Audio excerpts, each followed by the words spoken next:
우리 한 절씩 교독하시고 마지막 절 함께 읽겠습니다. 그리스도께서 죽은 자 가운데서 다시 살아나셨다 전파되었거늘 너희 중에서 어떤 사람들은 어찌하여 죽은 자 가운데서 부활이 없다 하느냐. 만일 죽은 자의 부활이 없으면 그리스도도 다시 살아나지 못하셨으리라. 그리스도께서 만일 다시 살아나지 못하셨으면 우리가 전파하는 것도 헛것이요 또 너희 믿음도 헛것이며 또 우리가 하나님의 거짓 증인으로 발견되리니 우리가 하나님이 그리스도를 다시 살리셨다고 증언하였음이라. 만일 죽은 자가 다시 살아나는 일이 없으면 하나님이 그리스도를 다시 살리지 아니하셨으리라. 만일 죽은 자가 다시 살아나는 일이 없으면 그리스도도 다시 살아나신 일이 없었을 터이요 그리스도께서 다시 살아나신 일이 없으면 너희의 믿음도 헛되고 너희가 여전히 죄 가운데 있을 것이요 또한 그리스도 안에서 잠자는 자도 망하였으리니 만일 그리스도 안에서 우리가 바라는 것이 다만 이 세상의 삶뿐이면 모든 사람 가운데 우리가 더욱 불쌍한 자이리라. 그러나 이제 그리스도께서 죽은 자 가운데서 다시 살아나사 잠자는 자들의 첫 열매가 되셨도다. 사망이 한 사람으로 말미암았으니 죽은 자의 부활도 한 사람으로 말미암는도다. 함께 읽습니다. 아담 안에서 모든 사람이 죽은 것 같이 그리스도 안에서 모든 사람이 삶을 얻으리라. 이는 하나님의 말씀입니다. 아멘. 자, 사도 바울은 고린도 교회에 고린도 전후서를 썼습니다. 그 고린도 전서를 쓰면서 만일이라고 하는 if, 만일이라고 하는 단어를 총 48번을 썼습니다. 굉장히 많이 썼어요. 고린도 전서 후서를 합쳐서 48번이나 만일이라는 단어를 썼다라는 거죠. 네, 자, 그 중에 오늘 본문에서는 5번을 사용했습니다. 13절, 14절, 15절, 16절 그리고 19절에서 그렇게 만일이라는 단어를 많이 썼거든요. 자, 그래서 특별히 고린도전서 2장 8절에는요. 이렇게 사도 바울이 이야기했었습니다. 만일 유대인들이 영광의 주 되신 예수 그리스도를 아는 지혜가 있었더라면 그분을 십자가에 못 박지 않았을 것이다. 만일이라고 했습니다. 만일 바로 예수를 제대로 알았다면, 예수를 제대로 아는 지혜가 있었다면 그분을 십자가에 못 박지 않았을 것이다 라고 그렇게 얘기했다는 거죠. 그리고 고린도전서 9장 16절에선 이렇게 이야기했었습니다. 한번 읽어볼까요? 자, 시작. 내가 복음을 전할지라도 자랑할 것이 없음은 내가 부득불 할 일임이라. 만일 복음을 전하지 아니하면 내게 화가 있을 것이로다. 네, 여기서는 만일이라는 단어를 썼습니다. 만일 복음을 전하지 않으면 나에게 화가 있을 것이다 라고 이야기합니다. 만일 이 복음을, 이 예수를, 이 십자가를 전하지 않으면 나는 잘못될 가능성이 있다라는 그 이야기를 사도 바울이 했다라는 거죠. 자, 그리고 고린도서 마지막 16장에서 마지막 부분 거의 끝자락에서 인사를 하면서 이렇게 이야기했어요. 만일 누구든지 주를 사랑하지 아니하면 저주를 받을 것이다. 참 무서운 말을 한 거죠. 주님을 사랑하지 않으면, 만일 주님을 사랑하지 않으면 저주를 받을 거야. 이것을 바꿔서 이야기하면 뭐예요? 너희들이 주님을 사랑한다면 축복을 받을 것이다 라고 이야기하는 겁니다. 우리 앞뒤적으로 인사하겠습니다. 우리 주님을 사랑하십시다. 네. 자, 이 만일이라는 단어, 자, 오늘 본문에서 매우 중요하게 사용되었습니다. 바로 그 중요하게 사용된 이유, 바로 그것은 다름이 아니라 바로 부활하신 예수 그리스도를 나타내기 위함이었습니다. 부활하신 예수를 나타내기 위해서, 그 부활하신 예수를 제대로 설명하기 위해서 만일이라는 단어를 사용했다는 겁니다. 자, 우리 고린도서 15장을 무슨 장이라고 부르죠? 보통 부활장이라고 부릅니다. 그럼 고린도서 13장은 뭐예요? 사랑장이라고 불러요. 자, 저기 보이시죠? 이사야 53장은 뭐예요? 순환장이에요. 순환장. 그러면 히브리서 11장은요? 믿음장. 여러분, 우리 운양교회 교인 정도 되면은 저 정도는 알아야 되잖아요. 순환장이 어디고, 사랑장이 어디고, 부활장이 어디고, 믿음장이 어디인가. 네, 된장, 고추장은 알지만 이것을 모르면 안 된다라는 거죠. 바로 그 예수 그리스도를 다 나타내기 위한 그 이야기가 성경에 기록되어져 있다라는 것입니다. 자, 사도 바울은요, 만일이라는 단어를 사용해서 고린도서 15장에서 부활을 제대로 설명합니다. 자, 그러면 부활한다라는 것의 전제 조건이 한 가지가 있는데 그게 뭘까요? 부활의 전제 조건 한 가지. 그렇죠. 죽어야죠. 죽어야지만 부활하는 거 아닙니까? 죽지 않으면 부활이 있어요, 없어요? 부활은 없어요. 죽어야지만 부활이 있다라는 것입니다. 자, 우리는 지난 한 주간 어떤 주간을 보냈어요? 고난 주간을 보냈습니다. 고난 주간에 뭐 하셨어요? 특별히 우리는 특별 새벽 기도회로 주님 앞에 나아갔습니다. 찬양하며 말씀을 드리며 결단의 기도를 하며 하나님 앞에, 주님 앞에 그 십자가를 묵상하며 나아갔다는 거죠. 자, 그 이전에 우리는 3월 5일 제2수요일부터 사순절을 시작했어요. 사순절 시작하면서 우리가 했던 게 뭐예요? 말씀 읽기. 기억납니까? 네. 어렴풋이 기억은 나셔야 되는데, 네. 마가복음 16장까지 우리가 읽고, 또 누가복음 24장까지. 그래서 40장을 우리가 매일 읽으면서 예수 그리스도의 행적을 우리가 찾아봤습니다. 자, 그러면서 우린 또 뭐 했어요? 우리 뭐 했어요? 6주간 동안 매 주일마다 뭐 했어요? 전도했잖아요. 전도지 그거 괜히 들은 거 아니었잖아요. 그 전도지 가지고 전도하셨죠? 복음의 증인 되셨죠? 네, 괜찮아요. 네, 우리 주님은 다 아십니다. 우리의 연약함을 다 아시기 때문에 그 부족한 가운데서도 복음을 전하는 그 모습, 정말 그 모습 속에서 우리는 우리 주님께 기쁨과 영광을 드리기 위해서 얼마나 우리가 노력했는지 모릅니다. 또한 우리 아까 얘기했듯이 마지막에 고난주간 때 우리 새벽 예배 드리면서 또 뭐 하셨어요? 한 끼 금식도 했습니다. 금요일 날은 또 온종일 금식하신 분도 계시죠? 네. 자, 우리는 그렇게 정말 힘을 다해서 이 부활주의를 정말 기쁨으로 맞이하기 위해서 그 일들을 감당했다라는 거죠. 이 부활의 기쁨이 바로 그렇게 더 애쓰고 힘쓰고 노력한 그 한 사람 한 사람에게 더 가치 있고 의미 있게 다가오는 줄 믿습니다. 이 부활은요, 바로 그것을 맛보는 거예요. 그러니까 부활하기 전까지 내 모든 것을 피와 땀과 눈물을 흘리는 겁니다. 여러분, 제가 이야기했죠. 삼류 인생이 되지 않으려면 삼류를 흘려야 된다고. 뭐였습니까? 방금 이야기했죠. 피, 땀, 눈물, 이것을 흘려야지만 삼류 인생 되지 않습니다. 주님께서 이 땅 가운데 오셔서 우리 그 모든 것들을 다 흘려주셨잖아요. 피, 땀, 눈물을 다 흘려주셨습니다. 그렇기 때문에 우리 주님은 인류 인생을 사시다 가신 거죠. 우리 또한 주님께서 피와 땀과 눈물을 흘려주셔서 우리를 구원해 주셨으니 우리도 하나님 앞에서 인류 신앙인 믿음의 사람 되기 위해서 그 피와 땀과 눈물을 흘릴 수 있는 우리가 될 수 있기를 주님의 이름으로 축복합니다. 아멘.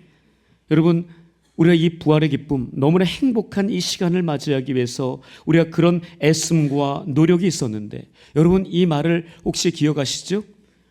No cross, no crown. 제가 영어에서 당황하셨죠? 네, no cross, no crown. 이게 뭐예요?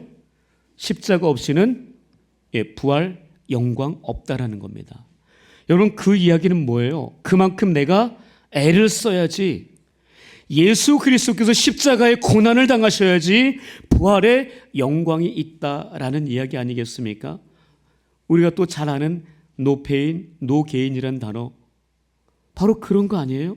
우리가 그만큼 고통과 아픔을 겪어야지만 뭔가 얻는 거 아니겠습니까? 내가 그만큼 이 사순절 기간에, 고난주간에 그런 아픔과 고통과 피와 땀과 눈물을 흘렸기 때문에 오늘 이 아침 이 부활이 우리에게는 큰 기쁨인 줄 믿습니다. 우리에게 영광인 줄 믿습니다. 여러분, 찬양대 얼마나 애쓰는 줄 아시죠? 여러분 이렇게 하기 위해서 여러분 그냥 되는 것 같습니까? 뭐 한 번 연습한다고 이렇게 될 거라고 여러분 그렇게 생각하시면 안 되죠. 여러분 어제도 9시 넘어서까지 열심히 준비하셨어요. 그 전부터 계속 이 부활의 이 칸타타를 위해서 힘쓰고 애써왔다라는 거예요. 이런 애씀, 이런 노력, 이 땀과 눈물이 있었기 때문에 오늘의 이 귀한, 이 아름다운 이 부활의 아침에 하나님께 온전한 영광을 올려드리게 된 줄 믿습니다. 그렇기 때문에 우리의 삶의 현장에서도 그런 피와 땀과 눈물을 흘리는 고통을 당하는 그런 십자가를 지는 그런 삶을 살 때 주님처럼 부활의 기쁨과 영광을 얻게 되는 줄로 믿습니다. 여러분 이것이 성경에서 가르치고 있습니다. 성경이 가르치는 그 이야기는 뭐예요? 공짜는 없다라는 것입니다. 이건 명확합니다. 공짜는 없습니다. 우리에게 공짜는 없어요. 분명히 시편 126편 5절 6절에서도 뭐라고 이야기하는 줄 아십니까? 눈물을 흘리며 씨를 뿌리는 자는 기쁨으로 단을 거둘 것이다라고 이야기합니다. 눈물로 씨를 뿌리지 않으면요, 내가 땀과 눈물 흘리지 않으면, 피를 흘리지 않으면 열매는 없다라는 거예요. 바로 그 모습이 여러분 우리가 잘 알고 있는 피겨 여왕 우리나라 선수 누구예요? 김연아 선수가 이런 이야기를 했습니다. 셀 수 없는 엉덩방아를 찍는 고통을 참았기에 세계적인 선수가 되었다라고. 그만큼의 아픔과 고통을 느꼈기 때문에 그런 영광을 얻었다라는 거죠. 또한 여러분 엄홍길 산악 그 등산가를 아시죠? 그분이 이렇게 이야기했어요. 해발 8,000m 이상 고봉을 오르려면 산소 부족, 고산병, 극한 추위, 동상 저체온증, 빙벽, 낙석 등과 같은 큰 고통스러움과 마주해야만 한다라는 거예요. 여러분 저분 인류 최초입니다. 우리나라 포함해서 전 세계 최초로 히말라야 8,000m 이상 16좌를 완등하신 분입니다. 그런 정도의 그 영광을 얻으려면 저런 고통과 아픔은 견딜 수 있어야 한다라는 이야기죠. 여러분 만약 예수님께서 십자가를 지지 않고 우리에게 구원의 길을 열어주셨다면 여러분 어떻게 생각하시겠어요? 여러분 그 십자가의 영광, 그 십자가의 고통과 아픔 없이 그냥 말 한마디로 야, 나 믿으면 구원받아. 여러분 이렇게 이야기한다면 여러분 잘 믿으실 수 있겠어요? 참 쉽지 않을 거예요.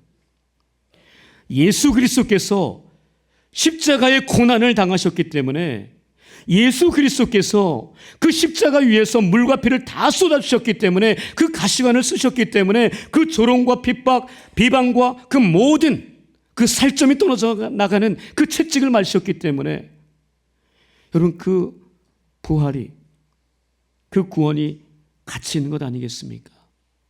여러분 그 많은 고통과 그 많은 아픔 여러분 누군가가 우리에게 그 모든 것들을 다 없애버리고 그냥 우리에게 무언가를 그냥 주어진다면 여러분 그 소중함을 알겠습니까? 내가 눈물을 흘리며 내 힘을 쏟으며 내 에너지, 내 고통을 다 쏟으면서 얻은 그것이 가치 있는 것 아니겠습니까? 바로 십자가는 그런 것입니다.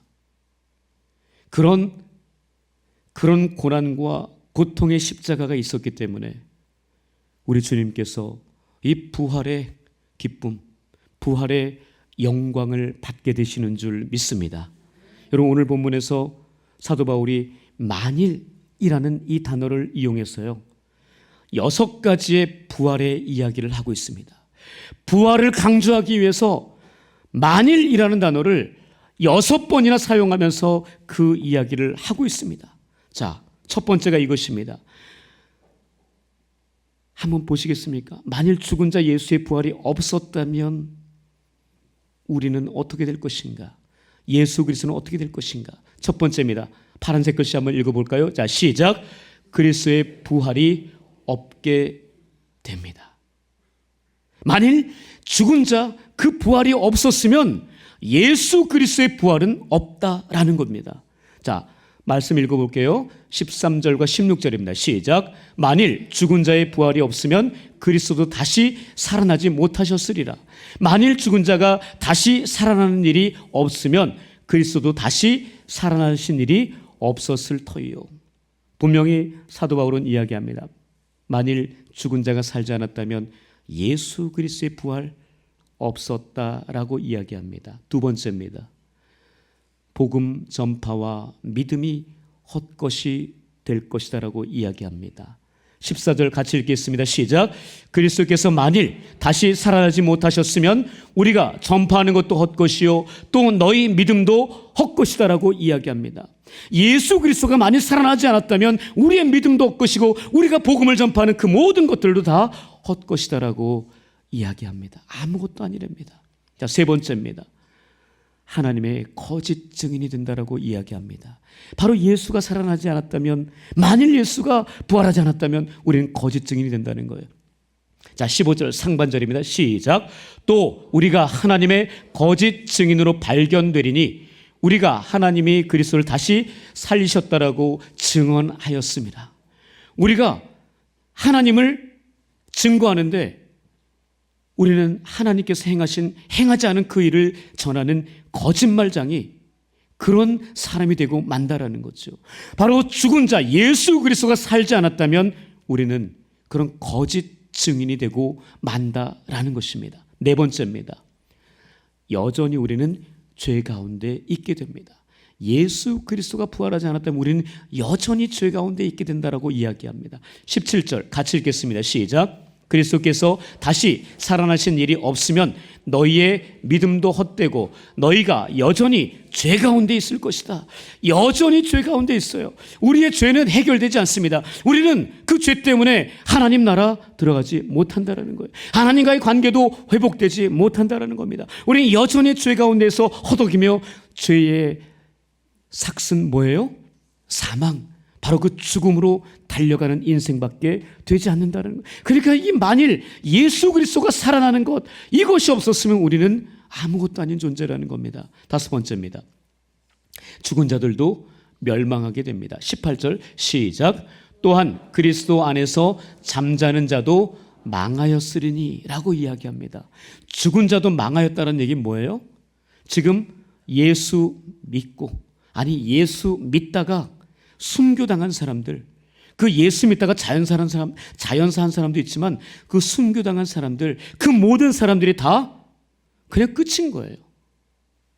그걸 예수 그리스도가 살아나지 않았다면 죽은 사람들, 우리 윗선조들, 할아버지 할머니 그 이상의 모든 분들이 다 망한 상태, 그냥 아무것도 아닌 상태가 되고 만다라는 거예요. 그만큼 그러니까 예수 믿는다는, 아니 예수 부활이 얼마나 우리가 중요한지를 깨달아야 한다는 거죠.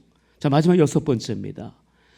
이 세상에서 가장 불쌍한 자가 되고 말아요. 예수 부활이 없었으면, 만일 예수가 살아나지 않았다면 우리는 가장 불쌍한 자들이다라는 거죠.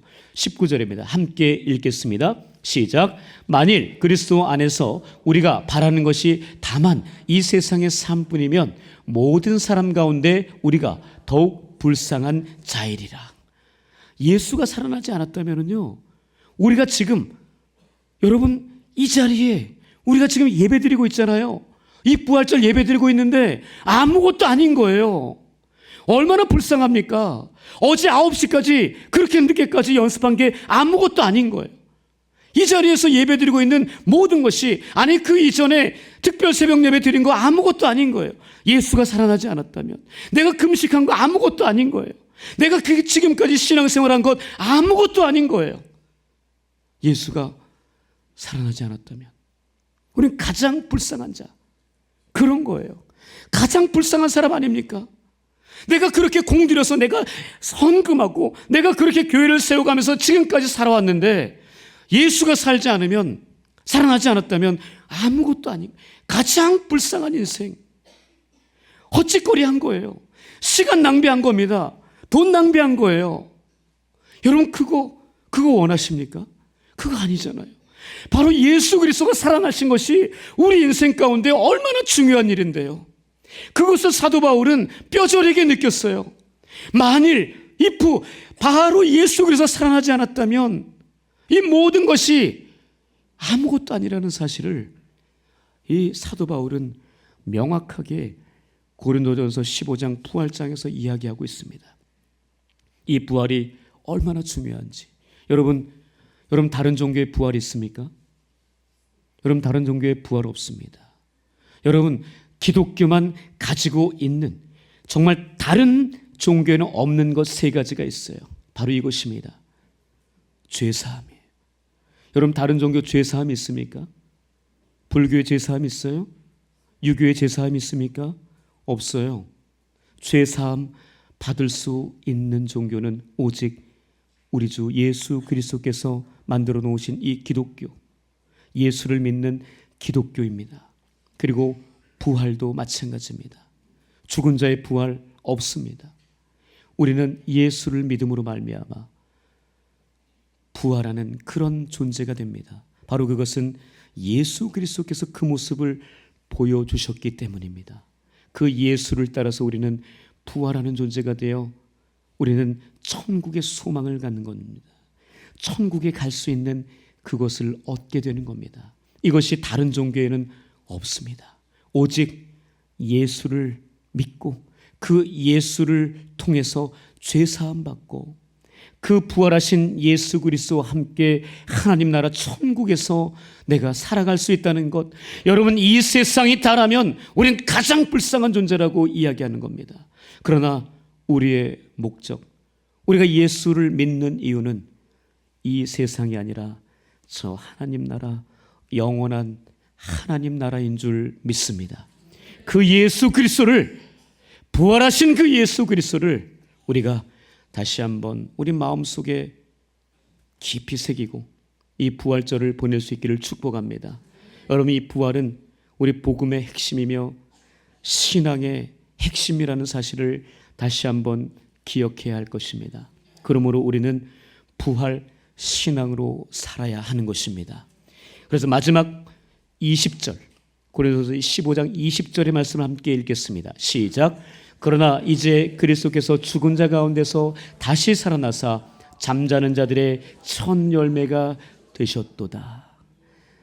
잠자는 자들의 첫 열매가 되신 부활하신 그 예수 그리스도와 함께 부활의 신앙으로 우리의 삶의 현장 가운데 살아내는 그런 귀한 운양인들 될 수 있기를 주님의 이름으로 간절히 축복합니다. 아멘. 기도하겠습니다. 하나님 감사합니다. 2025년 부활절을 맞이했습니다. 하나님 그동안 힘쓰고 애써왔던 우리의 모든 것을 다 아시는 주님께서 이 시간 잠자는 자들의 첫 열매가 되어주시고 첫 부활의 역사를 이루어주신 그 주님 앞에 다시 한번 감사하며 우리도 그 예수를 믿고 다시 한번 우리의 삶 속에서 부활의 영광에 들어가는 귀한 하나님의 사람들 되게 하여 주시옵소서. 부활신앙을 가지고 부활하신 예수 그리스도와 함께 믿음으로 살아내는 우리 모든 운양인들 되게 하여 주시옵소서. 감사하며 살아계신 예수님의 이름으로 기도합니다. 아멘.